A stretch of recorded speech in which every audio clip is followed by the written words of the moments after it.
चलिए तो आज की क्लास स्टार्ट करते हैं। हमने स्टार्ट किया था rigid body dynamics, rotation of rigid body, कुछ भी नाम दे दो। जिसमें हमने रिजिड बॉडी के बारे में पढ़ा था और टाइप्स ऑफ मोशन देखे थे, जिसमें से हम प्योर ट्रांसलेशनल के बारे में तब तक पढ़ाई कर रहे थे। फिर हमने बात की प्योर रोटेशन के बारे में।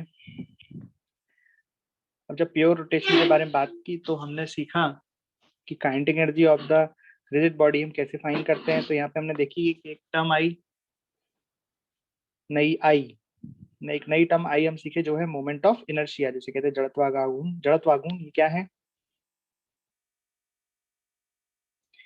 m1 r1 का स्क्वायर, m2 r2 का स्क्वायर, अलग अलग पार्टिकल की उस एक्सिस ऑफ रोटेशन से दूरी का समेशन होता है ये। ठीक,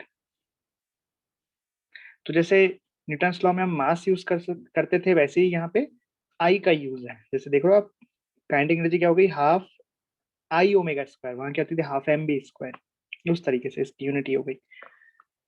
तो अब हमें पढ़ना है मोमेंट ऑफ इनर्शिया। तो बेसिकली क्या है? ये जड़त्व है, ये इनर्शिया है, मतलब ये एक प्रॉपर्टी है किसी बॉडी की जो अपोज करता है रोटेशन का। और फिर हमने देखा कि अगर मास एक्सिस ऑफ रोटेशन से दूर है, तो जिसमें जितना ज्यादा दूर होंगे उसका मोमेंट ऑफ इनर्शिया उस ऑब्जेक्ट का उस एक्सिस के अबाउट उतना ही ज्यादा होगा। मान लो ये ओमेगा से घूम रहे हैं, तो एक्सिस ऑफ रोटेशन है ये, यहाँ से पार्टिकल जितने ज्यादा दूर होंगे उनका मोमेंट ऑफ इनर्शिया उतना ज्यादा होगा। दो एग्जांपल हमने कुछ देखे थे। जैसे इस रॉड में एक बार एक्सिस ऑफ रोटेशन ये है, एक बार एक्सिस ऑफ रोटेशन ये है, तो इसका मोमेंट ऑफ इनर्शिया ज्यादा होगा इसके कंपैरिजन में। ठीक,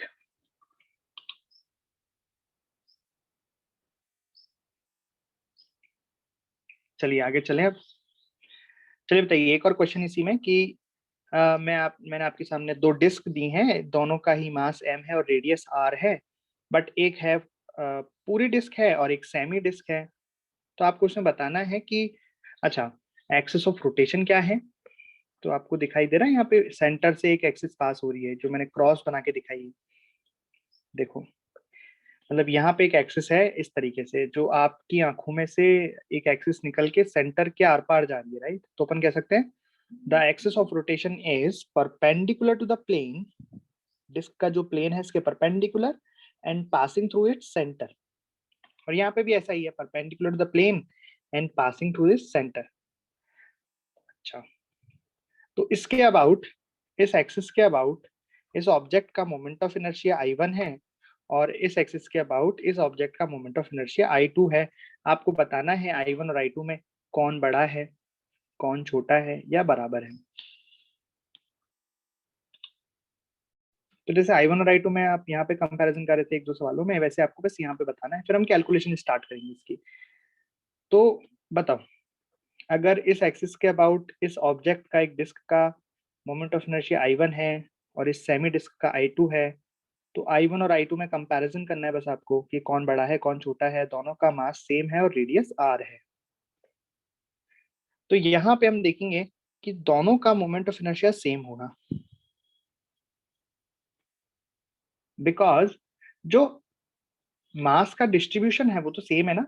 देखो ध्यान से, कैसे? जैसे टोटल मास है m और रेडियस है r, तो मतलब यहाँ पे जो मास है वो डिस्ट्रीब्यूट कहाँ से कहाँ तक है? 0 से लेके r तक। हर लाइन पे, जैसे मैं लाइन बना रहा हूँ ये, तो हर लाइन पे अनंत लाइन ऐसी बनेगी और इस पे मास, ठीक, 0 से लेके r तक, 0 से लेके r तक, और टोटल मास m है। यहाँ पे भी तो ऐसा ही है, यहाँ पे भी तो जो मास है वो 0 से r तक ही डिस्ट्रीब्यूटेड है। इससे थोड़ा ना फर्क पड़ रहा है कि यहाँ पे मास है या नहीं। सेंटर ऑफ मास की बात नहीं कर रहे, दोनों केस में सेंटर ऑफ मास तो अलग हो जाएगा, है ना। सेंटर ऑफ मास तो इसका सेंटर पे आएगा और इसका कुछ यहाँ पे आएगा, क्योंकि यहाँ पे मास नहीं है। ये सेंटर ऑफ मास से अलग है ये चीज, ठीक। उसके जैसे मैं सोचना, ये है मोमेंट ऑफ इनर्शिया mr²। तो आप सोचो यहाँ पे जितने भी पार्टिकल हैं उन सबका mr², अलग अलग डिस्टेंस पे, अलग अलग m1 r1 m2 r2 ऐसे अलग करोगे, उतना ही यहाँ पे करोगे तब भी सेम ही आने वाला है। बताओ ये बात समझ में आई या नहीं आई? चाहे आप ऐसे समझ लो, देखो जैसे मैं ये लाइन खींच रहा हूँ इस तरीके से, ऐसी अनंत लाइन में यहाँ पे बनाऊंगा, तो इस लाइन पे भी अनंत पार्टिकल्स हैं, अनंत मास, वो सॉरी अनंत पार्टिकल्स है जिनका मास m कुछ भी हो सकता है, ठीक। लेकिन वो मास डिस्ट्रीब्यूशन कहाँ से कहाँ तक है? 0 से लेके r तक। भाई r रेडियस है ना, तो 0 से लेके r तक, और टोटल मास m है। तो मतलब आप जब फॉर्मूला लिखोगे mr², अब पार्टिकल्स को पता थोड़ी है कि हम डिस्क के इस तरफ हैं कि डिस्क के इस तरफ है। उनको तो बस क्या मतलब है, उनका mass into axis of rotation से दूरी, बस। अरे बोलो सही बात है ना। तो सेम यहाँ पे भी वैसा ही होगा। जो यहाँ पार्टिकल्स, उनको ये मतलब थोड़ी है कि हम डिस्क के इधर की तरफ है या इधर की तरफ है, उनको तो बस अपने मास और एक्सिस ऑफ रोटेशन से डिस्टेंस का स्क्वायर और उसका सम, तो इसलिए दोनों में सेम आएगा। खैर, अभी हम इसके फॉर्मूले वगैरह भी पढ़ेंगे तो आपको और अच्छे से क्लियर हो जाएगा, डेरिवेशन भी करेंगे हम इसका। चलिए, तो अभी स्टार्ट करते हैं हम calculation of moment of inertia, MOI। तो जैसे हमने सेंटर ऑफ मास से पढ़ा था, दो तरह के सिस्टम हम देखते हैं, डिस्क्रीट मास सिस्टम।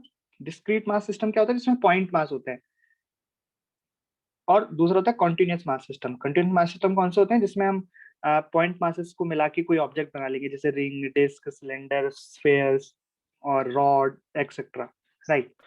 तो सबसे पहले बात करते हैं discrete mass system. Discrete mass system में भी दो तरीके से पढ़ सकते हैं। कैसे? डिस्क्रीट मास में एक तो या तो सकता अकेला पार्टिकल हो या सिस्टम ऑफ पार्टिकल्स हो, राइट। तो अकेला पार्टिकल है तो बहुत ही बढ़िया। अकेला पार्टिकल है, जैसे मान लो यहाँ पे मैंने डायग्राम बनाया है कि ये एक्सिस ऑफ रोटेशन है और ये है मास एम का एक पार्टिकल, अकेला पार्टिकल है। इसकी यहाँ से डिस्टेंस कितनी है, एक्सिस ऑफ रोटेशन से डिस्टेंस इसकी r, ठीक। और ये इस एक्सिस ऑफ रोटेशन के अबाउट, ये जो पार्टिकल है वो इस एक्सिस ऑफ रोटेशन के अबाउट ओमेगा से घूम रहा है इस तरीके से। तो आपको बताना है कि इस मास m के पार्टिकल का इस एक्सिस के अबाउट मोमेंट ऑफ इनर्शिया क्या होगा। तो क्या होगा बताओ? I इज इक्वल टू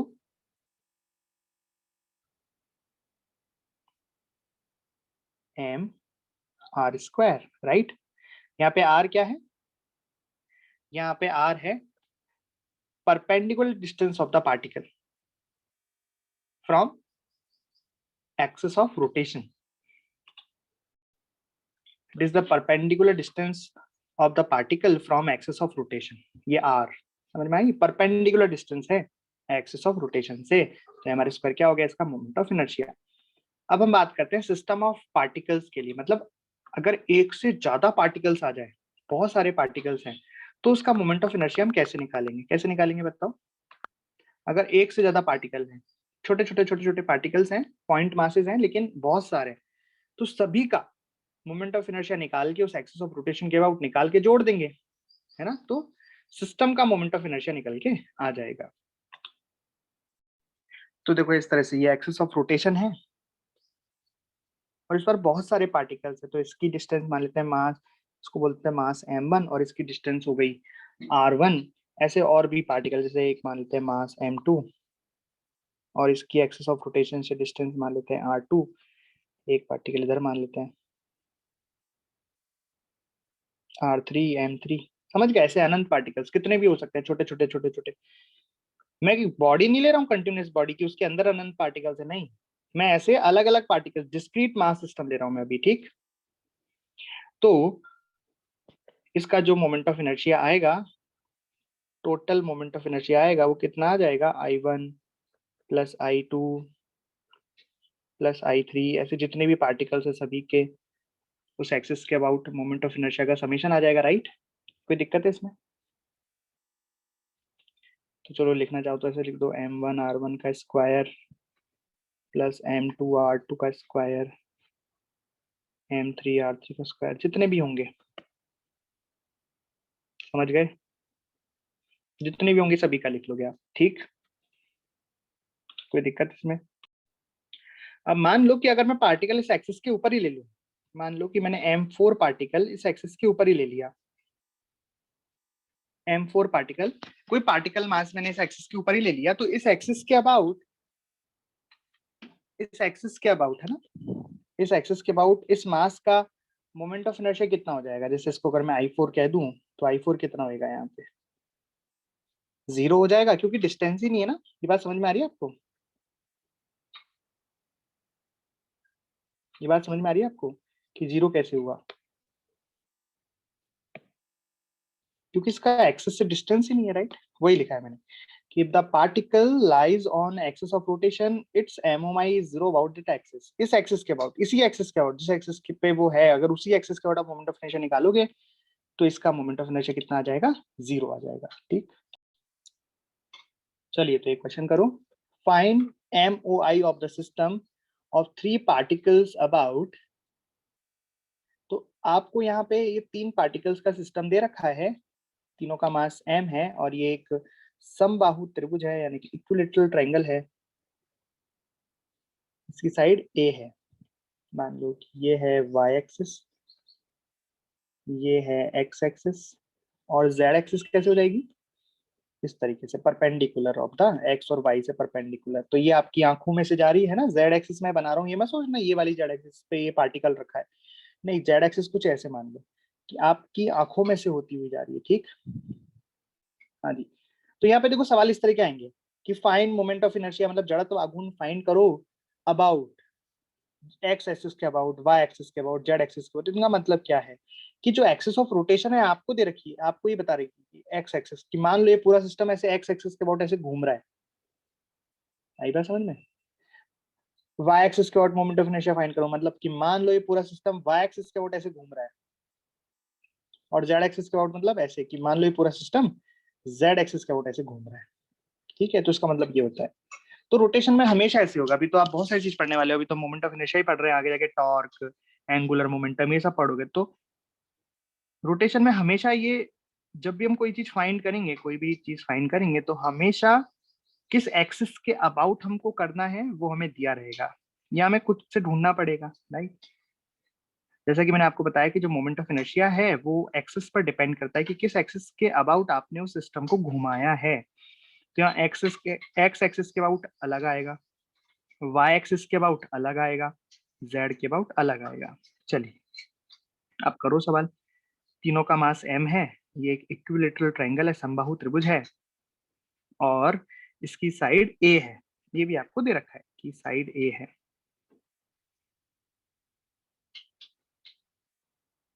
ठीक है, और इक्विलैटरल ट्रायंगल है।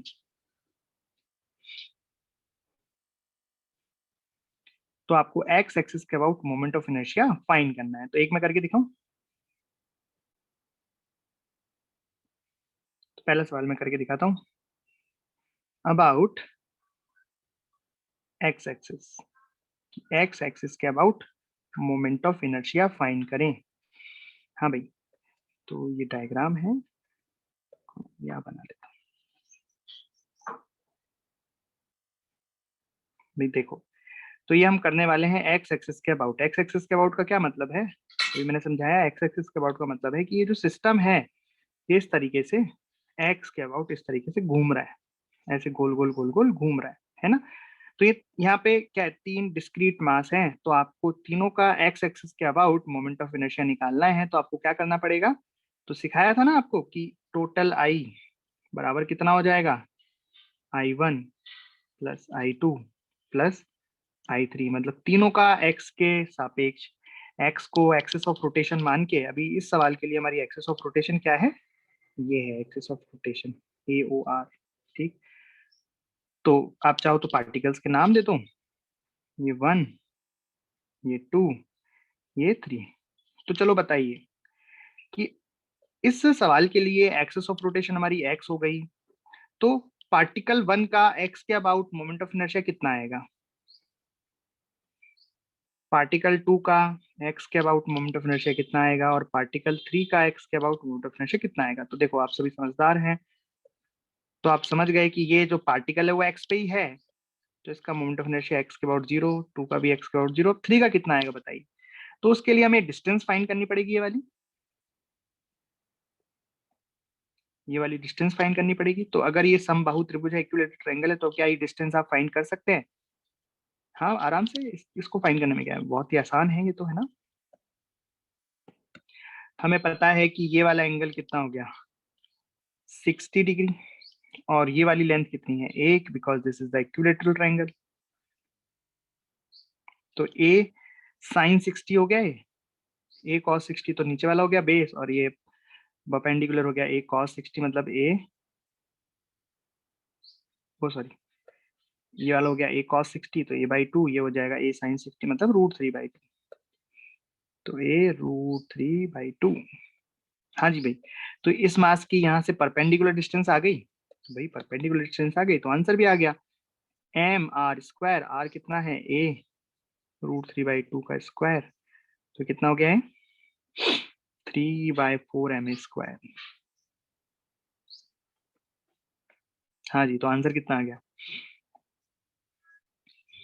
I बराबर 3/4 ma²। समझ गए, इस तरीके से आप कर लोगे।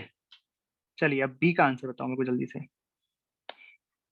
What is the answer of part B, जिसमें वाई एक्सिस के अबाउट आपको फाइंड करना है।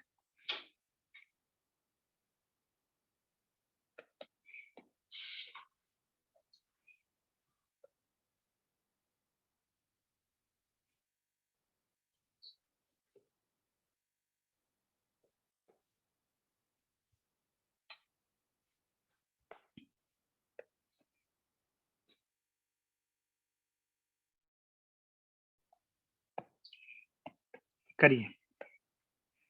तो यहाँ पे एक्सिस ऑफ रोटेशन क्या हो जाएगी बताइए।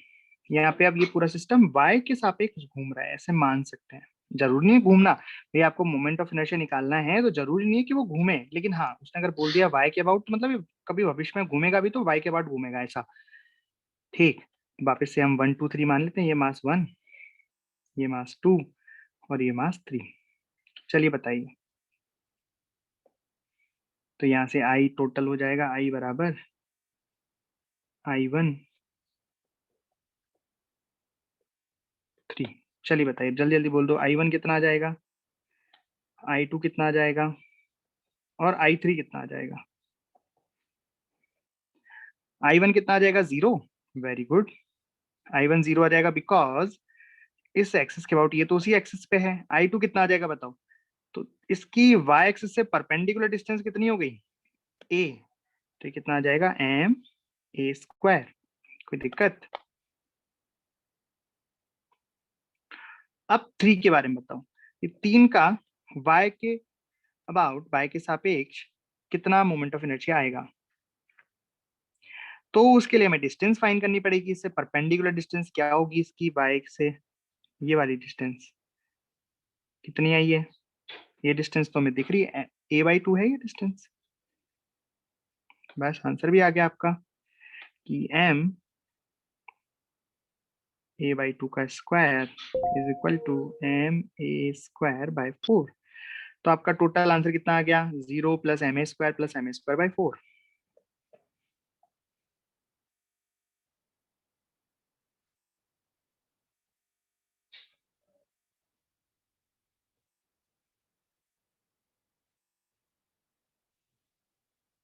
क्लियर है, सभी का आंसर आया, समझ में भी आ गया सभी को।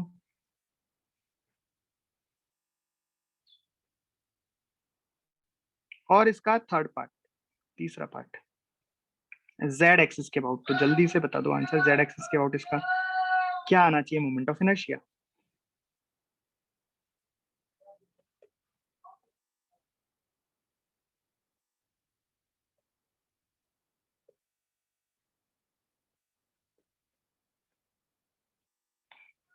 तो वापस से वही सारे काम, पर z एक्सिस तो ड्रॉ कर लें एक बार, थोड़ा सा अनुमान लग जाएगा उससे, है ना। तो z एक्सिस कुछ इस तरीके से रहती है, x के और y के परपेंडिकुलर एक्सिस इस तरीके से। तो आगे का और पीछे का पार्ट में इस तरह बनाता हूँ डॉटेड लाइन से।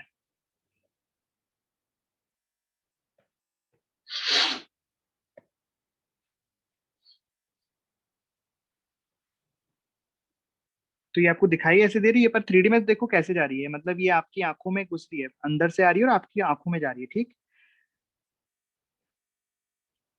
चलिए बताइए I1 कितना होगा, I2 कितना होगा, I3 कितना होगा।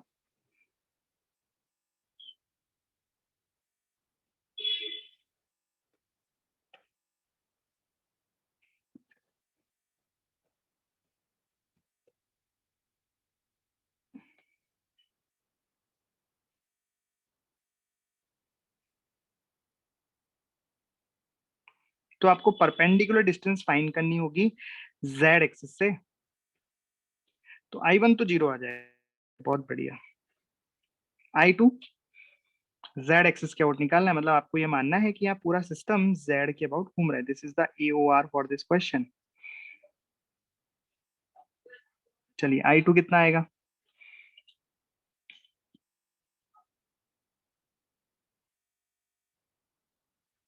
बोलो जल्दी से, I2 कितना आएगा? हाँ जी, तो I2 आ जाएगा। देखो ये लाइन है, ये वाली लाइन, तो यहाँ से I2 की परपेंडिकुलर डिस्टेंस कितनी हो जाएगी? A ही हो जाएगी। तो बेसिकली कितना हो जाएगा? MA²। और I3 कितना हो जाएगा? तो यहाँ से मैं इस लाइन पर परपेंडिकुलर डालूंगा तो ये भी कितना आ जाएगा? A ही आ जाएगा। तो ये भी आ जाएगा MA²। तो यानी कि फाइनल जो मोमेंट ऑफ इनर्शिया रहेगा वो रहेगा I1 plus I2 plus I3, तो ये आ जाएगा 2ma²।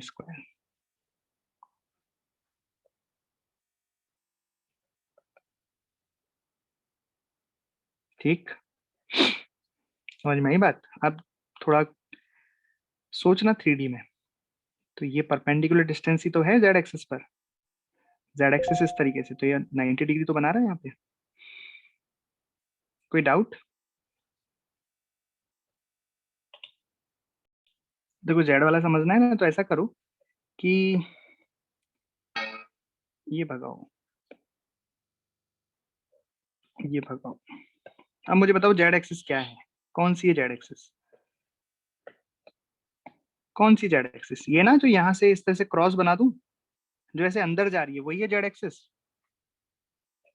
बोलो, वही है जेड एक्सिस जो अंदर जा रही है। अब निकालो परपेंडिकुलर डिस्टेंस, अब आ जाएगी समझ में? अब आ गई समझ में? बोलो, यहाँ से इसकी परपेंडिकुलर डिस्टेंस कितनी हो गई? A। और इसकी यहाँ से परपेंडिकुलर डिस्टेंस कितनी हो गई? A। ठीक,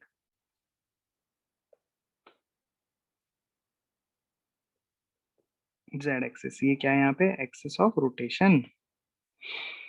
समझ गए अब? चलिए वाला क्वेश्चन करके दिखाइए। तो क्वेश्चन है, we have two particles of mass m1 and m2 separated by distance d। तो पार्टिकल्स है m1 एंड m2, जो कि दोनों के बीच में डिस्टेंस है कैपिटल D, ये स्मॉल d जो मन करे मान। Find moment of inertia of the system about an axis passing through the centre of mass of the system. तो उस एक्सिस के अबाउट आपको मोमेंट ऑफ इनर्शिया फाइंड करना है जो सेंटर ऑफ मास से गुजरती हो and perpendicular to the line joining of the masses, जो दोनों मासेस को जोड़ने वाली लाइन है उसके परपेंडिकुलर हो। तो आपको यहाँ पे देखो, ये दोनों मासेस हैं m1 एंड m2, इन दोनों को मिलाने वाली लाइन ये रही, दोनों के बीच में डिस्टेंस है d, कैपिटल D ले लो इसको, ठीक है, कैपिटल D। अब एक लाइन है जो सेंटर ऑफ मास से पास हो रही है और परपेंडिकुलर है दोनों को मिलाने वाली लाइन की, तो इसके अबाउट ये है एक्सिस ऑफ रोटेशन, इसके अबाउट आपको इसका मोमेंट ऑफ इनर्शिया फाइंड करना है। करिए, चलिए करते हैं। तो मैंने यहाँ पे दो मासेस मान लिए हैं m1 और m2 के। तो मान लो ये है m1 और ये है m2, दोनों के बीच की जो डिस्टेंस है दैट इज d। अब दोनों मास जरूरी थोड़ा ना बराबर हो सकता है अलग अलग हो, तो सेंटर ऑफ मास बीचों बीच में मानना वो तो सही नहीं है। तो सेंटर ऑफ मास मान लेते हैं हम, यहाँ है ये रहा सेंटर ऑफ मास। क्रॉस नहीं बोलता हूँ मैं इसको, वरना ऐसा लगेगा एक्सेस है, ये डॉट से प्रेजेंट, मतलब ये सेंटर ऑफ मास को दिखा रहा है। तो बेसिकली जिस एक्सिस के अबाउट आपको एक्सिस, ये आपकी एक्सिस ऑफ रोटेशन हो गई, जिसके अबाउट आपको मोमेंट ऑफ इनर्शिया फाइंड करना है, उसके अबाउट ये मान लीजिए कि इस तरीके से ओमेगा से घूम रहे हैं पार्टिकल्स, ठीक, ऐसे घूम रहे हैं। तो जिसको सेंटर ऑफ मास याद है वो तो इसको चुटकी बजाती कर देगा इस क्वेश्चन को, जिसको याद नहीं है उसे थोड़ा याद दिलाना पड़ेगा कि देखो अब हमें मोमेंट ऑफ इनर्शिया निकालना है, तो हमें क्या निकालना पड़ेगा? बेसिकली एक्सिस ऑफ रोटेशन से मास की परपेंडिकुलर डिस्टेंस निकालनी पड़ेगी। तो एक ये डिस्टेंस निकालनी पड़ेगी, इसको बोल देते हैं हम r1, और एक ये वाली डिस्टेंस निकालनी पड़ेगी, इसको बोल देते हैं हम r2। तो बताओ, सेंटर ऑफ मास से मासेस की डिस्टेंस निकालना, r1 और r2 निकालने का डायरेक्ट फॉर्मूला मैंने आपको बताया था, याद करो। तो बेसिकली r1 कितना हो जाएगा? r1 बराबर, तो r1 किससे दूरी है? मास m1 से, तो सामने वाला मास जो है, तो यहाँ लिखेंगे m2 into D divided by m1 plus m2, and जो r2 है वो कितना आ जाएगा? m1 into D divided by m1 plus m2। ठीक, अब आप आसानी से फाइंड कर सकते हैं मोमेंट ऑफ इनर्शिया। I बराबर हो जाएगा I1 प्लस I2, यानी कि m1 r1 का स्क्वायर प्लस m2 r2 का स्क्वायर, वैल्यू डालो, r1 का स्क्वायर करो, r2 का स्क्वायर करो, थोड़ा सॉल्व करो, तो बेसिकली हो जाएगा m1 m2 का square d square divided by m1 plus m2 का square plus m2 m1 square d square divided by square. ठीक है, सॉल्व कर दें इसको।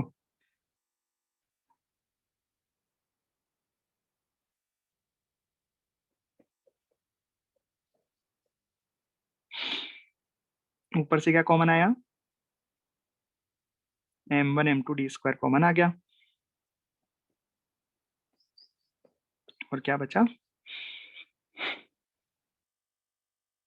m1 प्लस m2 बच गया। ठीक है, तो इससे एक ही कट गया, तो आपका फाइनल आंसर आया i is equal to m1 m2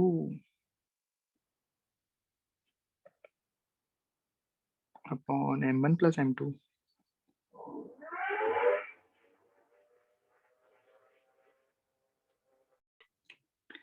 चलिए ये आंसर आया, i equal to m1 m2 upon m1 plus m2 into D square. आपको याद हो तो इसको हम रिड्यूस मास भी कहते थे, म्यू इंटू डी स्क्वायर। चलिए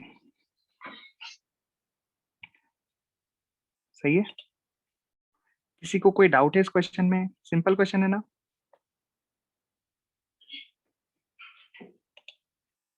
चलिए आगे चलें अब। तो ये हमने पढ़ लिया डिस्क्रीट मास सिस्टम का मोमेंट ऑफ इनर्शिया निकालना सीख लिया मतलब। तो सिस्टम ऑफ पार्टिकल्स, अकेला पार्टिकल्स है तो M R square, system of particles तो सभी का अलग अलग निकाल के जोड़ दो। अब हम आगे चलते हैं कंटिन्यूअस मास सिस्टम की तरफ। कंटिन्यूअस मास सिस्टम,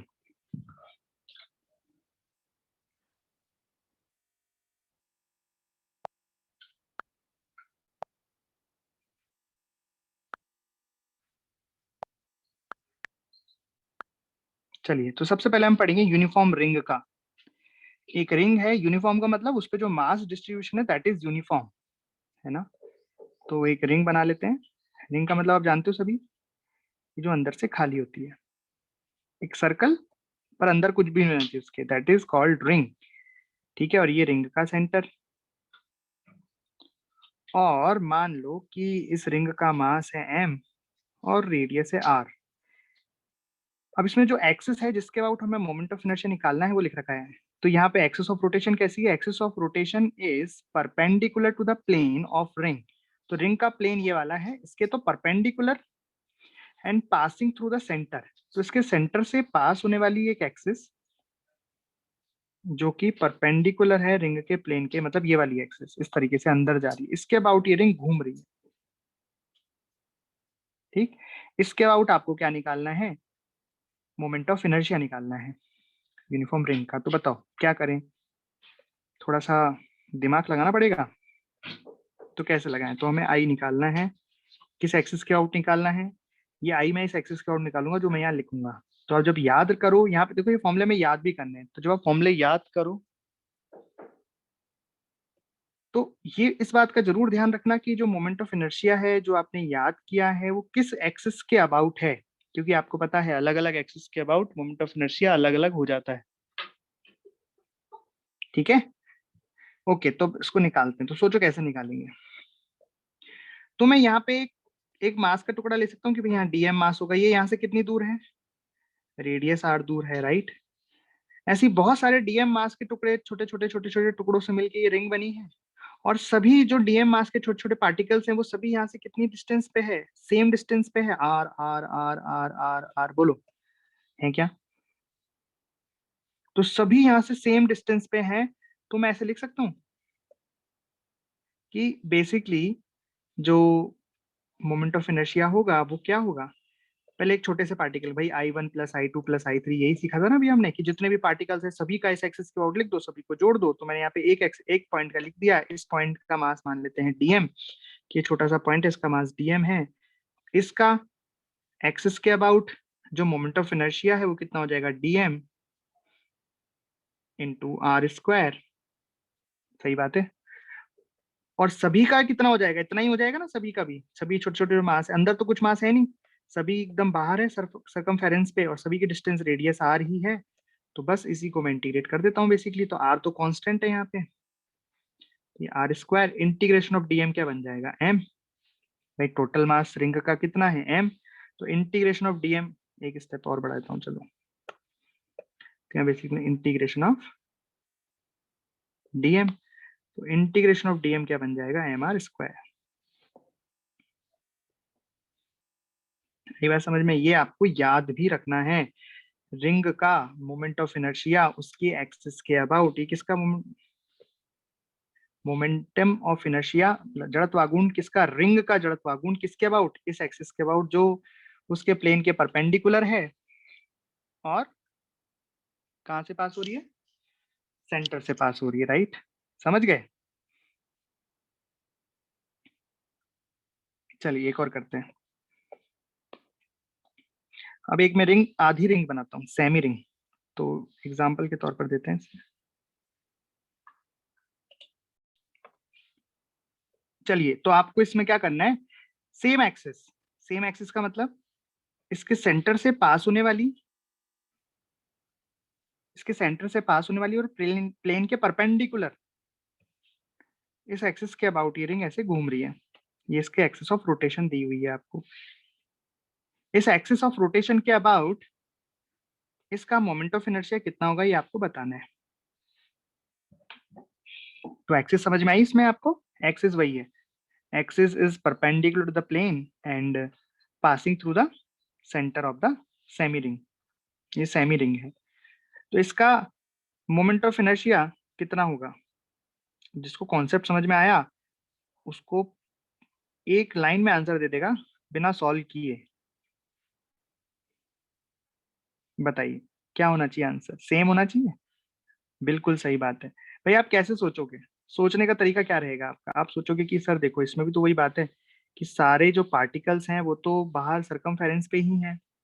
हाँ भाई सही बात है। तो यहाँ जैसे आप मास मान लोगे डीएम, इसकी डिस्टेंस कितनी है आर, ऐसे बहुत सारे मासेस होंगे, सभी की डिस्टेंस कितनी होगी, R R R R R, सभी को मैं जोड़ दूंगा तो टोटल मास कितना है, टोटल मास मैंने इसका एम ही माना है ना।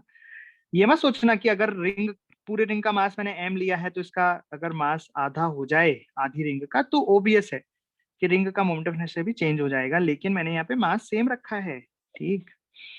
तो यहाँ पे मोमेंट ऑफ इनर्शिया कितना आ जाएगा, आधी रिंग का भी एम आर स्क्वायर। तो मैंने बताया ना आधी रिंग पूरी रिंग से फर्क नहीं पड़ता, आपको आज का जो एग्जाम्पल कराया था मैंने, फर्स्ट एग्जाम्पल यही तो था, याद से देखो कि एक तो पूरी डिस्क थी और एक आधी डिस्क थी, लेकिन दोनों का मोमेंट ऑफ इनर्शिया कितना आया, बराबर आया। पर ये डिस्क थी, अभी डिस्क का भी हम सॉल्व करेंगे, पर मैं जो भी करा रहा हूँ वो रिंग करा रहा हूँ, लेकिन कॉन्सेप्ट तो सेम ही है, बराबर आने का कॉन्सेप्ट बता रहा हूँ मैं कि यहाँ भी एम आर स्क्वायर आया और यहाँ भी एम आर स्क्वायर आया। अच्छा मैं कह रहा हूँ कि मैं अगर आधी रिंग भी ना लूँ, उससे भी छोटा कोई टुकड़ा ले लूँ, आर्क ले लूँ, जैसे आप पिज्जा खाया है आपने, खाते हो, तो उसकी स्लाइसेस देखी हैं, स्लाइसेस कैसी आती हैं, ऐसी स्लाइस आती है उसकी, इसे काट देते हैं उसको, ऐसे काट दिया बीच में से, ऐसे उसके अलग अलग उसके टुकड़े कर देते हैं ताकि आसानी रहे खाने में, तो ऐसे स्लाइस है, क्या है ये, आर्क है, आर्क है, इसका मास भी एम है और रेडियस आर है। मास केवल कहाँ है, मास केवल यही है ना, ऊपर ऊपर, अंदर नहीं भरा, अंदर तो खाली है। तो इसका moment of inertia about same axis, इसके अबाउट इस तरीके से घूम रही है, तो इसके अबाउट भी इसका कितना आएगा, बताइए, इसके अबाउट भी इसका जो मोमेंट ऑफ इनर्शिया है दैट इज, क्यों क्यों, क्योंकि यहाँ पे जो मासेस हैं सभी यहाँ से कितनी डिस्टेंस पे हैं, जिस एक्सिस के अबाउट आप मोमेंट ऑफ इनर्शिया निकालना चाहते हो, आर डिस्टेंस पे है, तो वही इंटीग्रेशन डीएम इंटू आर, इसका इंटीग्रेशन डीएम एम हो जाएगा। समझ गए, बोलो भैया इतनी आसानी से कैसे हो गया, फायदा क्या था कि यहाँ पे फायदा ये था कि जितने भी मासेस थे सभी का मास यहाँ से कैपिटल आर था, रेडियस के बराबर ही था, क्योंकि अंदर से खाली थी ना रिंग। चलो एक सवाल और करते हैं, फिर मैं डिस्क का बताऊंगा आपको, करिए। तो डिस्क का सॉल्व करने से पहले ये क्वेश्चन मैं आपको करा रहा हूँ, क्या है यहाँ पे। तो from a wire of length L and mass M we make a circular loop. तो एक वायर है लेंथ एल का और मास एम का, उससे हमने एक लूप बनाया, सर्कुलर लूप बनाया। Find moment of inertia of the loop. जो लूप आपने बनाया उसका मोमेंट ऑफ इनर्शिया फाइंड करना है। किस एक्सिस के अबाउट फाइंड करना है? तो ऐसी एक्सिस के अबाउट फाइंड करना है जिस जिस जो सेंटर ऑफ मास से जा रही हो, उस लूप के सेंटर ऑफ मास से जा रही हो और परपेंडिकुलर हो प्लेन के। करिए। हाँ, तो बिल्कुल सही बात है कि ये यूनिफॉर्म भी है, इसलिए आसान हो गया। लेकिन चलो एक बात बताऊं आपको, ध्यान से सुनना। क्योंकि ये रिंग है और रिंग का मास इसके यहाँ सरकमफेरेंस पे ही होता है, तो अगर ये नॉन यूनिफॉर्म भी होती, मतलब कहीं पे मास ज्यादा, जैसे कहीं से तो मोटी होती थोड़ी, कहीं से एकदम पतली होती, कहीं से मोटी पतली, ऐसी कुछ होती, तब भी आंसर यही आता भाई। क्योंकि अगर मोटी पतली होती भी तो क्या, उसका जो हम पार्टिकल लेते हो है तो होते तो सारे डिस्टेंस आर पे ही ना। तो रिंग के केस में अगर रिंग नॉन यूनिफॉर्म भी होती तब भी आंसर यही आता। केवल रिंग के केस में ही हमें फैसिलिटी उपलब्ध है, ठीक, अदरवाइज इंटीग्रेट करना पड़ेगा आगे। तो बस रिंग के केस में इस तरीके से आसानी से हम समझ सकते हैं। तो रिंग के केस में अगर यहाँ लिख सकते हो अगर कि अगर ये नॉन यूनिफॉर्म भी होती तो भी आंसर एम आर स्क्वायर ही आता। ठीक, चलिए अभी क्वेश्चन करो। तो करें। तो मान लो कि एक वायर है, इस तरीके से एक पतला सा वायर है, और पता देते हैं ये। ठीक, ये वायर है, इसकी लेंथ कितनी है एल और मास कितना है एम। ऐसे पतला सा वायर है, ठीक, इसका मास एम है और लेंथ एल है। इसको हमने कन्वर्ट कर दिया एक लूप में, इस तरीके से एक लूप बना दिया इसका। तो बताओ इसकी रेडियस क्या आएगी, कोई बता सकता है? इस लूप का मास तो एम ही रहेगा, मास मैंने बता दिया, आप रेडियस बता दो, रेडियस क्या आएगी। मान लो रेडियस इसकी आर मानी, तो एल के टर्म में रेडियस निकाल दो, निकाल सकता है कोई? भाई इस वायर की जो लेंथ है, इस वायर की लेंथ है कितनी है एल, और इसका सरकमफेरेंस कितना है 2 पाई आर। तो मैं कह सकता हूँ ऐसे कि L should be equal to 2 pi R. भाई उसी वायर का तो बनाया है, तो यहाँ से रेडियस बराबर कितनी आ गई एल अपॉन 2 पाई। अब हमसे पूछा है find the moment of inertia about the centre of मास। तो सबसे पहले सेंटर ऑफ मास ढूंढो। अगर कोई यूनिफॉर्म रिंग है तो उसका सेंटर ऑफ मास कहाँ होता है? उसका सेंटर ऑफ मास उसके सेंटर में ही होता है ना। तो ये सेंटर ही सेंटर ऑफ मास है। तो बोल रहा है कि एक एक्सिस जो सेंटर ऑफ मास से पास हो रही है परपेंडिकुलर टू द प्लेन है। परपेंडिकुलर टू द प्लेन मतलब ऐसी। तो इस एक्सिस के अबाउट हमें मोमेंट ऑफ इनर्शिया निकालना है, तो निकाल लो, अभी तो फॉर्मूला पढ़ के आए अपन। तो भैया आई बराबर कितना आना चाहिए इसके अबाउट? आई बराबर आना चाहिए एम आर स्क्वायर, और आर हम ऑलरेडी निकाल चुके हैं, समझ गए? आपने भी यही किया था सॉल्व, आ गया आंसर। कोई दिक्कत इसमें किसी को?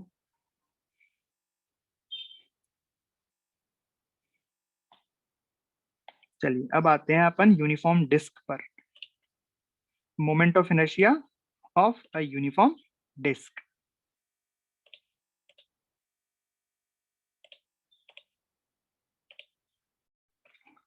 तो ये डिस्क है। डिस्क का मतलब जो एक ऐसा सर्कल जो अंदर से भरा हुआ रहता है, अंदर से फिल्ड रहता है, ये तो अंदर है डिस्क और रिंग में।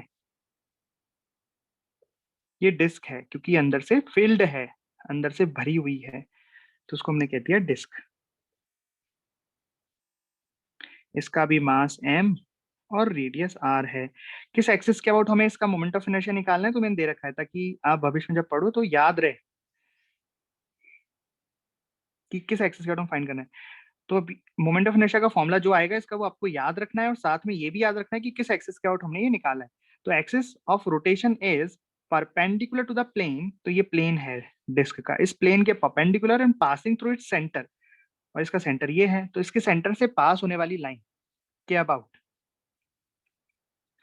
तो इस तरीके से मतलब ऐसे। तो ऊपर से देख रहे हो आप इसको, टॉप व्यू है ना, साइड व्यू देखोगे तो कैसा दिखेगा? तो साइड से देखने पर ऐसा, मतलब ये एक्सिस ऑफ रोटेशन है, इसके अबाउट ये डिस्क इससे घूम रही है, ठीक।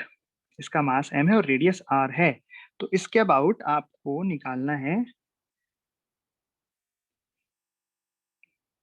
इसका मोमेंट ऑफ इनर्शिया। कैसे निकालें इसमें?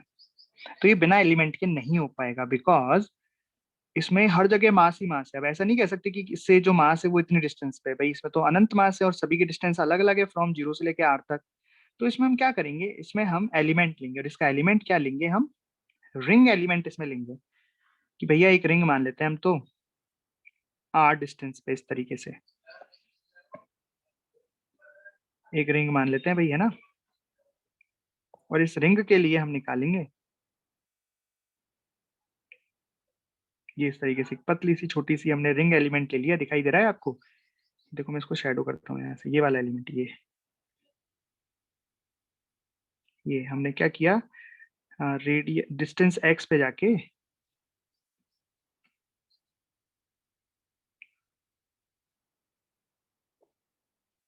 तो ऐसा हमने सेंटर से x डिस्टेंस पे जाके, और ये थिकनेस कितनी ले ली, dx थिकनेस के लिए,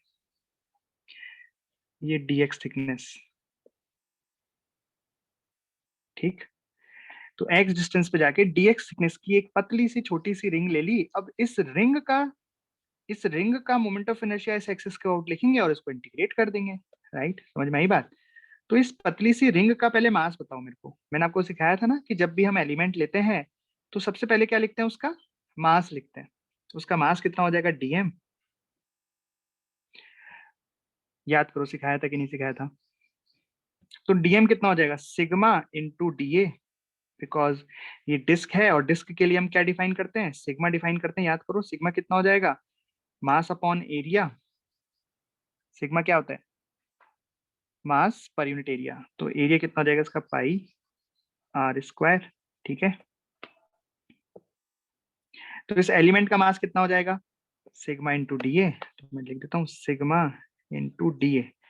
डी ए मतलब एरिया किसका, ये जो मैंने एलिमेंट लिया है ना इसका एरिया, इसका एरिया हो जाएगा 2 पाई x dx, भाई लंबाई इंटू थिकनेस, इस तरीके से। और सिग्मा की वैल्यू डाल दो तो डीएम आ जाएगा अपना। तो सिग्मा डाल दो m upon pi R square into 2 pi x into dx, ठीक। चाहो तो थोड़ा सॉल्व कर लो, डीएम की वैल्यू कितनी आ गई, पाई से पाई गया,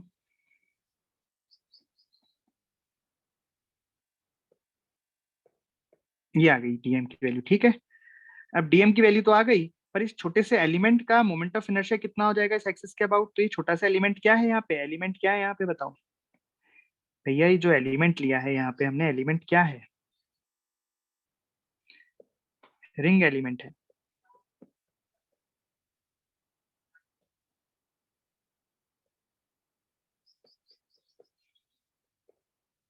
ठीक है, और रिंग एलिमेंट का moment of inertia D I ले लेते हैं, क्योंकि एक छोटे से एलिमेंट का है ना। तो कितना हो जाएगा डीएम, क्योंकि रिंग का मास कितना है डीएम और इसकी रेडियस कितनी है एक्स, तो डीएम एक्स स्क्वायर। बस हो गया काम, ये छोटे से एलिमेंट का आ गया। डीएम की वैल्यू रख दो m upon R square 2 pi x dx, m upon R square 2 pi x dx और x स्क्वायर। ये हो गया उसके लिए, छोटे से एलिमेंट के लिए। अब क्या करेंगे, इंटीग्रेट, कांस्टेंट टर्म बाहर ले आओ, ये पाई तो हटा दूं मैं।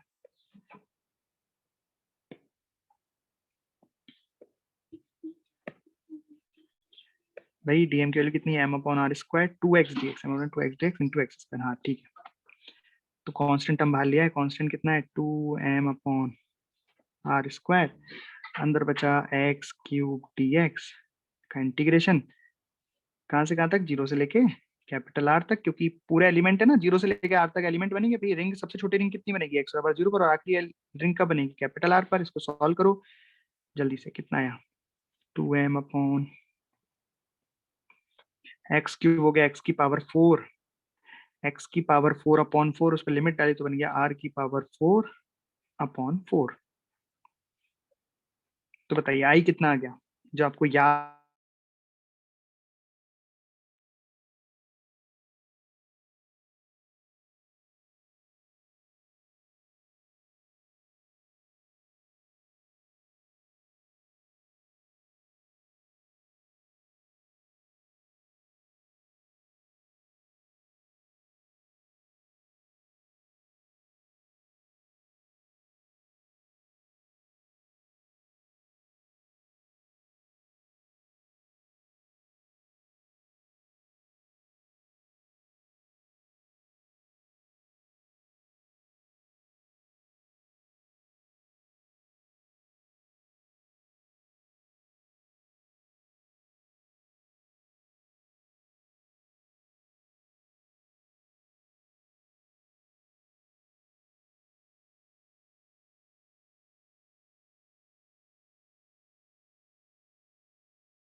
चलिए, तो बेसिकली यूनिफॉर्म डिस्क का मोमेंट ऑफ इनर्शिया हो गया about the axis passing through it and perpendicular to the plane. और मोमेंट ऑफ इनर्शिया कितना आया, mr²/2। मैं यहाँ लिख देता हूँ ये आई, ठीक, ये आई, ये वाला है, ये रहा mr²/2। चलिए क्वेश्चन करते हैं। चलिए, तो आपको यहाँ पे मोमेंट ऑफ इनर्शिया फाइंड करना है axis of rotation. Axis of rotation क्या है, which is perpendicular to the plane and passing through its centre. तो इसके सेंटर से पास होने वाली एक एक्सिस है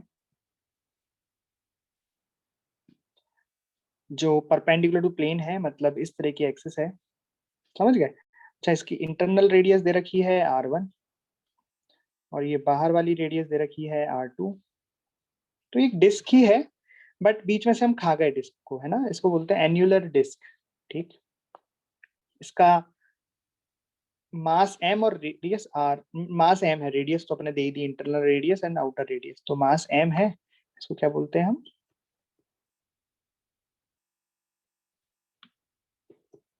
इस तरीके से। तो मास m है, इंटरनल रेडियस r1 है, आउटर रेडियस r2, मतलब है डिस्क की। बट यहाँ पे हमने लिमिट क्या लगाई थी, हमने यहाँ लिमिट लगाई थी 0 से r, लेकिन यहाँ पे लिमिट क्या लगा देंगे, यहाँ लिमिट क्या लग जाएगी, r1 से r2, बस इतना सा अंतर है। समझ में आई क्या।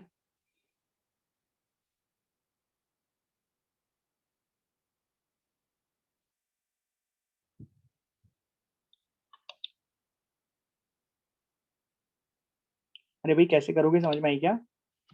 देखो एकदम एग्जैक्ट, बिल्कुल सेम टू सेम ऐसा ही चलेगा। हम एलिमेंट लेंगे, एक्स पे जाके dx का एलिमेंट लेंगे, उस एलिमेंट का मास लिखेंगे dm। तो dm कितना हो जाएगा, सिग्मा इंटू डी ए, यहाँ लिखेंगे सिग्मा इंटू 2πx dx। बस सिग्मा की वैल्यू कुछ बदल जाएगी, है ना, सिग्मा की वैल्यू कुछ बदल जाएगी, बाकी सारा कार्यक्रम सेम चलेगा। मतलब मैं यहाँ से इसको लिख सकता हूँ कि, बताओ कैसे करेंगे, आप बताओ आंसर, फिर मैं बताता हूँ। सबसे पहले नहीं, लिमिट तो चेंज होगी, साथ में सिग्मा की वैल्यू भी चेंज हो जाएगी, है ना। भाई सिग्मा क्या होता है, मास अपॉन एरिया। तो यहाँ पे तो पूरे एरिया में मास था, इसलिए एरिया क्या लिख देता है, πr²। लेकिन यहाँ पे पूरे एरिया में मास थोड़ा ना है, तो जितने एरिया में मास है केवल उतना ही लिखेंगे।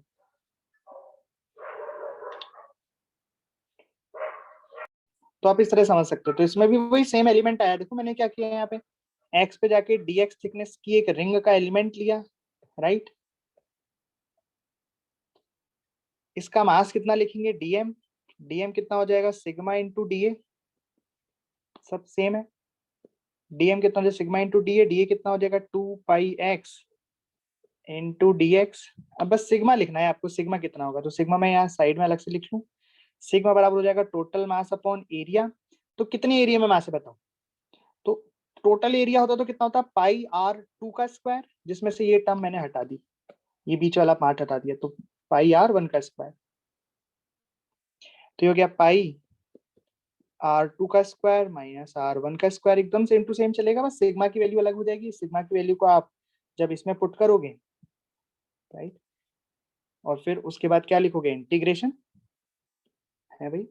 तो इस छोटी सी एलिमेंट का कितना हो जाएगा, dm इंटू एक्स स्क्वायर। उसके बाद आप लिखोगे डी आई, dm की जगह क्या लिखोगे, सिग्मा इंटू 2πx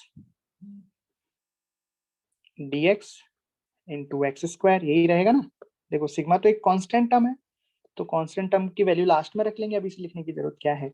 और dm की वैल्यू कितनी हो गई, सिग्मा इंटू 2πx dx, ये रख दिया, और एक्स स्क्वायर। अब क्या कर देंगे, इंटीग्रेट। तो इंटीग्रेशन ऑफ डी आई बराबर ये सिग्मा 2π बाहर आ जाएंगे, अंदर बन जाएगा x³ dx। बस अब लिमिट लगानी है, तो लिमिट इस बार कितनी लगेगी, r1 से r2।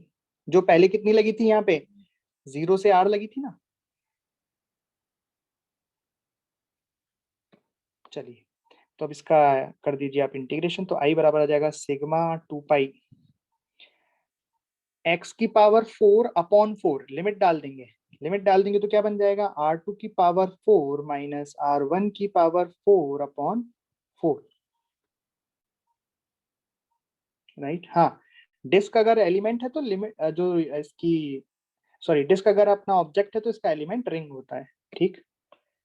ओके, अब सिग्मा की वैल्यू पुट कर देते हैं इसमें। तो तो ये बन जाएगा I बराबर सिग्मा भी डाल दो यहाँ से, तो सिग्मा कितना है m upon pi square into 2 pi into R2 की पावर, इसको थोड़ा सॉल्व कर लें, R2 की पावर 4 माइनस R1 की पावर 4, मतलब एक तरीके से ऐसे लिख दें इसको a square minus v square के फॉर्म में। तो बेसिकली क्या लिखा हुआ है, अगर 4 को तो मैं चलो नीचे पटक लेता हूँ, ये ऊपर क्या लिखा हुआ है, ये लिखा हुआ है R2 का square, a plus B a minus भी लिख सकते हैं ना, तो R2 का स्क्वायर प्लस R1 का स्क्वायर इंटू R2 का स्क्वायर माइनस R1 का स्क्वायर।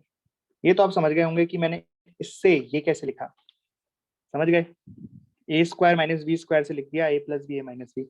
यहाँ पे a क्या था R2 का स्क्वायर, b क्या था R1 का स्क्वायर, तो यहाँ से I बराबर आ गया, पाई से पाई गया, से ये गया, कितना आया m बाई 2 R2 का स्क्वायर प्लस, समझ गए, देख लो कोई डाउट तो पूछो इसमें।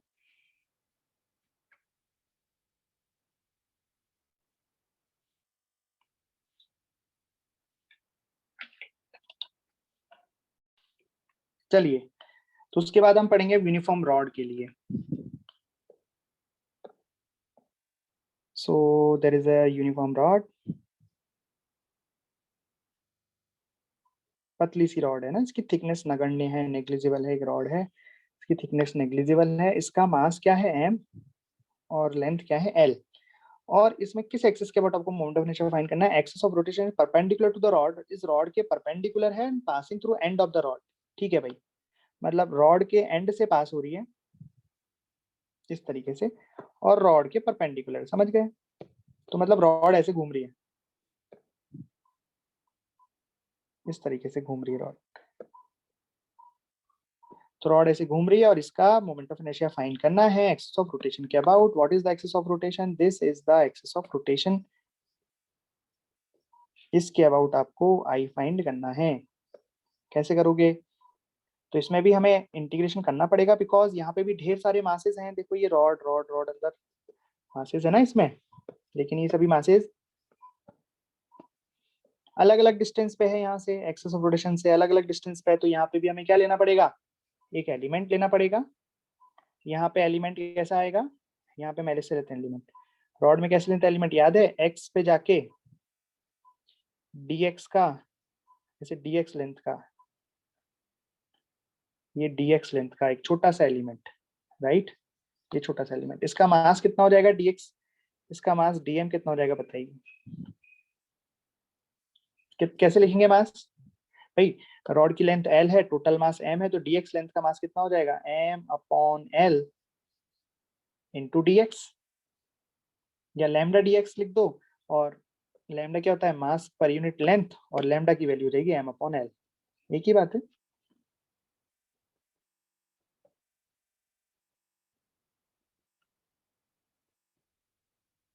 अब ठीक है, ये जो एलिमेंट है कैसा एलिमेंट है, ये जो एलिमेंट है, ये जो एलिमेंट है ये कैसा एलिमेंट है, पॉइंट मास एलिमेंट,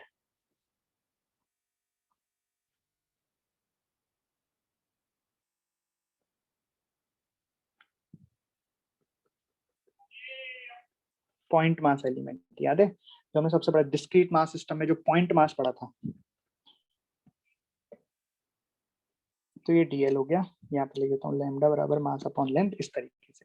अब क्या करें, इस छोटे से एलिमेंट के लिए मोमेंट ऑफ इनर्शिया लिखते हैं D I is equal to इसका मास, अब पॉइंट मास का तो कैसे लिखते हैं, एम आर स्क्वायर लिखते हैं ना, सीधा एम आर स्क्वायर, रिंग की बात नहीं कर रहा हूँ, छोटे से पॉइंट मास के लिए मास और इसकी एक्सिस ऑफ रोटेशन से दूरी, तो डीएम एक्स स्क्वायर, डीएम की वैल्यू डालते हैं,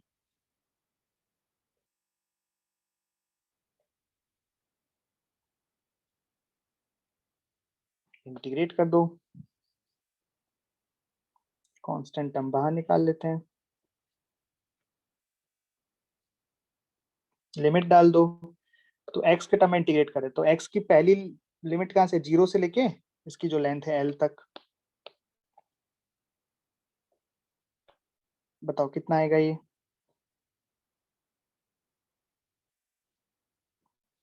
x³/3, तो लिमिट डाल देंगे तो l³/3। तो i बराबर जो आपको याद रखना है दैट इज ml²/3। किसके अबाउट, एक एक्सिस है जो कि रॉड के एंड से गुजर रही है, ठीक है भाई, याद रहेगा, रखना ही पड़ेगा, ये सब चीजें याद रखनी पड़ेंगी आपको, ये क्वेश्चंस करने में डायरेक्ट काम आएगी। जैसे F बराबर ma लगाते हैं तो m कितना यूज आता है, सोचो कितना ज्यादा यूज आता है, m जो होता है उतना ही ज्यादा यूज आई का है, क्योंकि m जैसा ही तो आई है। भैया आपने जब इतने सारे चैप्टर पढ़े तो उसमें मास, हर इक्वेशन में मास तो रखना ही पड़ता है, F बराबर ma, मोमेंटम रखो तो m इंटू वी, उतना ही यूजफुल ये आई है, तो आपको आई पे बहुत ज्यादा जोर देना पड़ेगा। और जेई मेंस में तो इसमें डायरेक्ट सवाल आते हैं, डायरेक्ट सिर्फ मोमेंट ऑफ इनर्शिया निकालो, इस तरीके से पूछ लेगा, find the moment of inertia. तो मतलब ये बहुत ही इंपॉर्टेंट टॉपिक है मोमेंट ऑफ इनर्शिया। चलिए आगे चलें। हाँ तो भाई देखो, यूनिफॉर्म रॉड में पहले हमने निकाला एंड के अबाउट, जो एक्सिस थी वो परपेंडिकुलर थी और एंड से पास हो रही थी। अब मैं यूनिफॉर्म रॉड की कर रहा हूँ, पर इसमें दूसरा कि axis of rotation is perpendicular to rod and passing through its centre of mass, इसके सेंटर ऑफ मास से पास हो रही है इस बार। तो इस तरीके से रॉड है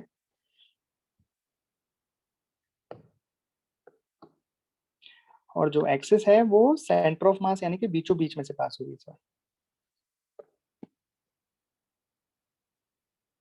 इस तरीके से।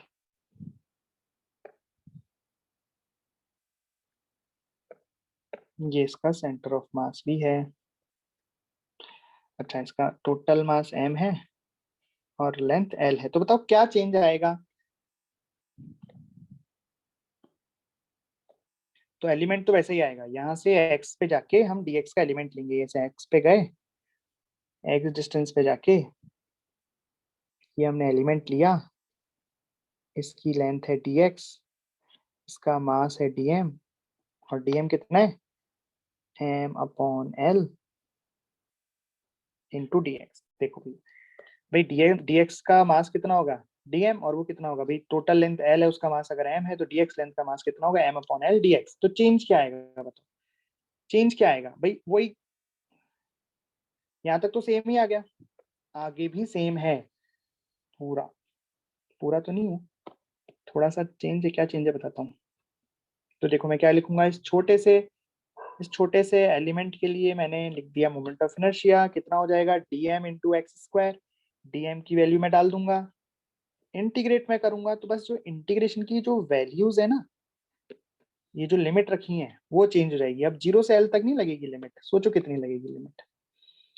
तो x आपने यहां से लिया, ये x है ना, तो लिमिट, तो यहाँ क्या होता है, जहां से हम स्टार्ट करते हैं दैट इज x बराबर 0, तो जो लिमिट है वो पीछे भी तो है रॉड और आगे भी है, तो लिमिट कितनी लग जाएगी, -l/2 से +l/2। अरे बात समझ में आई भैया, अगर ये x बराबर 0 है तो ये चीज क्या हो गई, -l/2, ये चीज क्या हो गई, +l/2। ये x बराबर 0 हो गया ना, जहां से हम x लेते हैं दैट इज x बराबर 0, समझ में आया। तो लिमिट क्या लग गई यहाँ पे, -l/2 से +l/2, तो इंटीग्रेशन तो यही रहेगा बट वैल्यू बदल जाएगी इसकी। तो जो चेंज हो रहा है उसको मैं रेड पेन से लिख देता हूँ। तो यहाँ पे आप लिखोगे x³ डिवाइडेड बाई 3 और इस बार लिमिट लगाओगे -l/2 से +l/2, तो ये बदल जाएगा। अब इंटीग्रेशन करो, वैल्यू डालो, कितना आया, m/l इंटू, तो ऊपर डालूंगा l/2 का क्यूब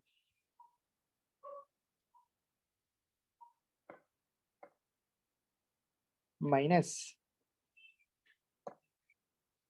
माइनस एल बाई 2 का क्यूब डिवाइडेड बाई 3।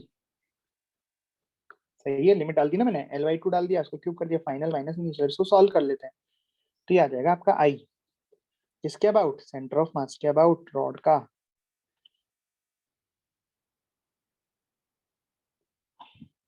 सॉल्व करो, कितना हो गया, L cube by 8 plus L cube by 8।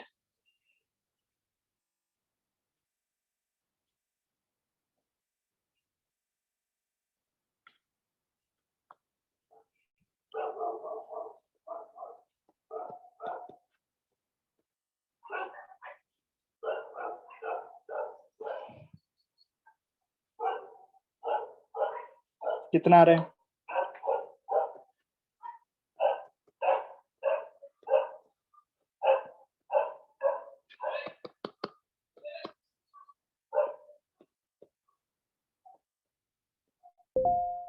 आ रही एम एल स्क्वायर बाई 12। देखा आपने क्या चेंज आया है, सिर्फ लिमिट का चेंज आया है, उसे इंटीग्रेशन बदला, वैल्यू चेंज हुई तो आंसर भी चेंज हो गया। अच्छा, तो कम आया ना, यहाँ पे देखो क्या आया था, एम एल स्क्वायर बाई 3, नीचे कितना आया है, एम एल स्क्वायर बाई 12। तो आप इसको याद रखना है आपको। अरे बात समझ में आ रही है क्या, ये याद रखने पड़ेंगे आपको कि किस एक्सिस के अबाउट कितना आ रहा है। ऐसे याद मत कर लेना कि रॉड का moment of inertia M L square by 12, फिर बाद में जब लगाने की बारी है कि तो भूल ही जाओगे कि किस एक्सिस के अबाउट था एम एल स्क्वायर बाई 12। तो ये इस एक्सिस के अबाउट है, सेंटर ऑफ मास का। अब बोलोगे सर यहाँ पे तो बहुत सारी एक्सिस हम देख सकते हैं, एंड से देखी, सेंटर मास देखी, तो बीच में भी कहीं भी हो सकती है, कहीं पे भी ले सकते हैं एक्सिस तो हम, राइट। तो उसका कैसे निकालेंगे, तो उसके निकालेंगे दो तरीके हैं, या तो आप इस तरीके से इंटीग्रेट करो, या फिर एक तरीका और है जो हम भी आगे पढ़ेंगे, उससे हम बिना इंटीग्रेट करे भी निकाल सकते हैं। ओके, चलिए तो कुछ इंपॉर्टेंट, मतलब सभी का एक साथ हमने कंबाइन करके लिख दिया। पूरी ये 4 रॉड है, मास एम लेंथ एल की रॉड है सारी, तो आपको याद रहेगा, मैंने एक साथ लिख रहा हूँ, है ना, इस तरीके से। तो इसमें मैंने जो ये लाइन खींची है एक्सिस ऑफ रोटेशन है, तो इसमें बताओ एक्सिस ऑफ रोटेशन है, तो इस एक्सिस के अबाउट मोमेंट ऑफ इनर्शिया कितना आता है, बताओ जल्दी से, याद करो कितना आया था अभी, एम एल स्क्वायर बाय 3। ठीक, ये यहाँ पे सेंटर ऑफ मास है, ये इसके अबाउट कितना आया था बताओ,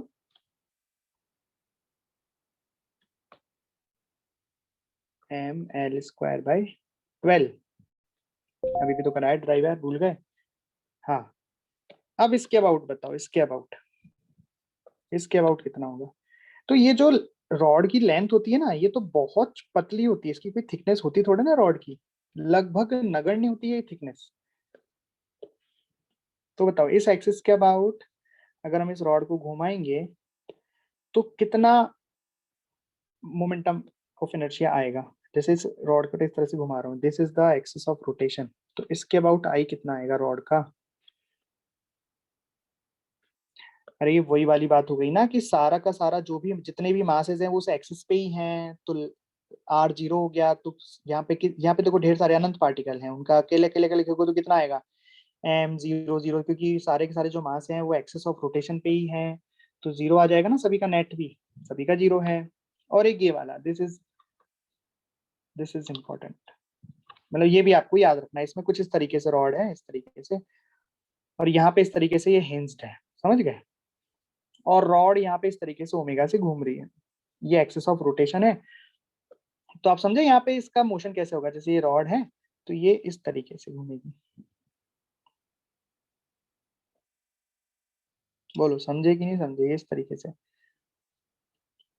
तो ऐसे यहाँ पे ये एक रॉड है मान लो, रॉड नहीं मतलब ये एक्सिस ऑफ रोटेशन है, ये तो काले कलर से मैंने बनाई है, एक्सिस ऑफ रोटेशन है, और ये रॉड है, यूनिफॉर्म रॉड मास एम लेंथ एल की, ये इस तरीके से घूम रही है ओमेगा से। इसका ये एंगल हमें गिवन है, जिसने एक्सिस ऑफ रोटेशन से एंगल बनाया है ना, ये एंगल हमें पता है कितना है, ये एंगल थीटा। तो बताओ इस एक्सिस के अबाउट इसका मोमेंट ऑफ इनर्शिया कितना होगा, ये आपको डराइव करना है। मैं लिख देता हूँ, M L square by 3 sine square theta. तो ये आपको याद रखना है और खुद से ड्राइव करने की कोशिश करनी है। बहुत ही आसान है, इसमें भी वही सेम करना है। एक्स पे जाके dx का एलिमेंट लेना है, उस dx एलिमेंट की यहाँ से डिस्टेंस लिखनी है और उसको इंटीग्रेट करना है 0 से l तक, ये आंसर आपका आ जाएगा। समझ गए? देख लो, ये मैंने एक साथ लिख दिया सारे रॉड में जो जो भी यूज होते हैं। मेन आपको ये याद रखना है रॉड के लिए। मोमेंट ऑफ इनर्शिया अलग अलग एक्सिस के अबाउट रहेगा याद। चलिए, तो ये मैंने आपको जितने भी सब लिखे हैं ये यूनिफॉर्म रॉड के लिए लिखे हैं, ध्यान रखना। ये सभी में हम यूनिफॉर्म रॉड के लिए सॉल्व किए हैं, और ये जो मैंने लिखे हैं ये सब यूनिफॉर्म रॉड के लिए लिखे हैं। अब हम एक नॉन यूनिफॉर्म रॉड के लिए कर लेते हैं। किस एक्सिस के अबाउट?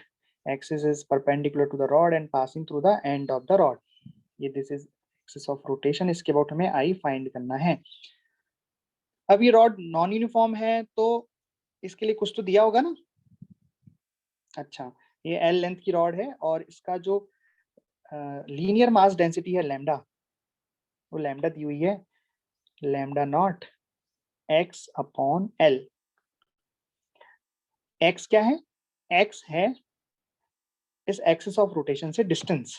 तो मतलब मैं बोलता हूँ this is X is equal to 0 and this is X is equal to L. तो मास नहीं दिया है इस बार, मास वेरी कर रहा है, उसकी लीनियर मास डेंसिटी दी है lambda naught X upon L. मतलब जैसे से आप दूर जा रहे हो, एक्स जैसे से बढ़ता जा रहा है, ये वैल्यू भी बढ़ती जा रही है, मतलब मास भी रॉड का बढ़ता जा रहा है। मतलब इधर से मास मोटी होती जा रही है, रॉड मोटी होती जा रही है, या फिर बोल दो डेंसिटी बढ़ रही है। दिखने में तो सेम है, पर कैसे भी इसका मास इधर बढ़ रहा है। ठीक, समझ गए? इसका जल्दी से मोमेंट ऑफ इनर्शिया निकाल के दिखाओ एक्सिस ऑफ रोटेशन के अबाउट। मेथड इज सेम, बिल्कुल सेम है, बस जो आपने डीएम लिखा था ना लैम्डा इंटू डी एक्स, वहां लैम्डा की जगह आपको ये वैल्यू पुट करनी है। कर दोगे?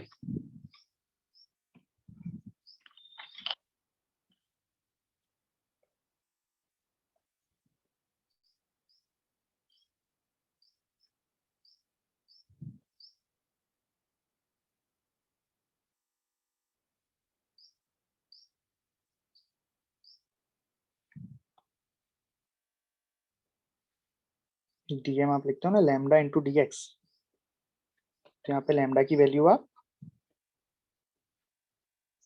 Lambda naught X upon L into D x, बस इतना सा अंतर है। बाकी सारा काम तो जो आप करते आ रहे हो वही होगा। क्या करते आ रहे हो?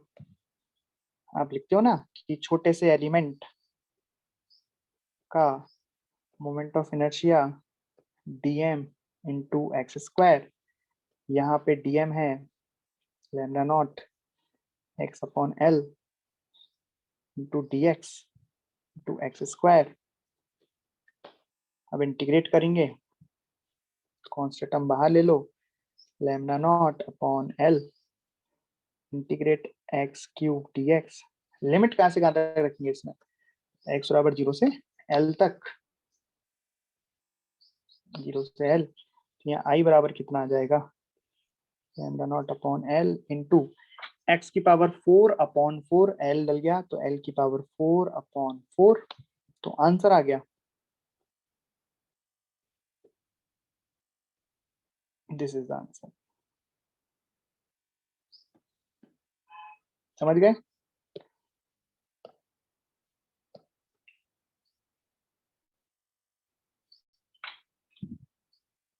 कुछ कोई डाउट है? सिंपल है ना, खुद से भी हो जाता अगर आप खुद से करते तो, राइट?